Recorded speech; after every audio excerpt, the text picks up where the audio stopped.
Secretary IT captain retired Mohammad Mahmood को क्यों हटाया गया? हर बार ज्यादा ताकतवर तकर्रुरी के साथ वापस कैसे आ जाते हैं? मारूफ bureaucrat captain retired Mohammad Mahmood को दोबारा एस्टेब्लिशमेंट डिवीजन में बतौर ऑफिसर ऑन स्पेशल ड्यूटी तैनात कर दिया गया है।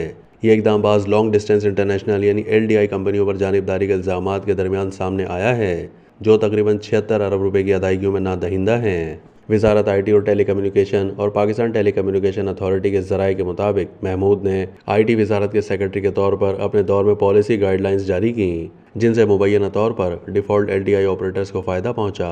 इन रहनुमा खतूत ने ऑपरेटर्स को 30 माही किस्तों में ज़ेर इल्तवासल वाजिबात का सिर्फ 50% अदा करने की इजाज़त दी। अंदरूनी ज़राए का दावा है कि यह फैसला कुछ LDI ऑपरेटर्स पर रिश्वत के बदले बोझ को कम करने के लिए किया गया था, जिसमें मुबैना तौर पर दुबई में सालिसी की गई थी। वज़ीर आज़म के दफ्तर ने फौरी कार्रवाई करते हुए महमूद को उनके ओहदे से हटा दिया और मुबैना तौर पर तहकीकात जारी हैं।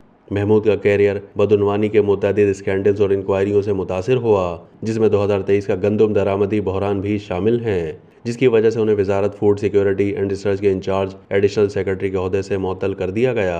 महमूद ने तस्दीक की कि उनकी बरतरफी LDI ऑपरेटर से ज़ेर इल्तवा वाजिबात की वसूली से मुतालिक तनाज़े की वजह से हुई, लेकिन उन्होंने किसी गलत काम की सख्ती से तरदीद की। उन्होंने कहा कि अगर कोई LDI कंपनी इल्ज़ामात के साथ सामने आती है तो वो नताइज भुगतने के लिए तैयार हैं।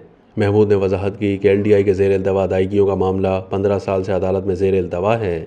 अपने दौर में उन्होंने तमाम कंपनियों के दरमियान 25,000 या 5 अरब रुपए की असल रकम सरकारी खजाने में वापस करने के लिए एक मुआहदे की सहूलत फराहम की, लेकिन पाकिस्तान टेली कम्युनिकेशन अथॉरिटी ने इस तजवीज़ से इत्तेफाक नहीं किया।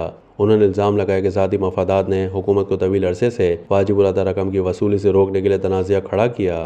तवक्को है कि जारी तहकीकात से महमूद के खिलाफ इल्ज़ामात पर मज़ीद रोशनी पड़ेगी। ये बात काबिल ज़िक्र है कि एक ही अफसर को पहले भी मुख्तलिफ स्कैंडल्स जैसे रिंग रोड स्कैंडल में हटाया गया, ताहम हर बार वो ज़्यादा ताकतवर तकर्रुरी के साथ वापस आए।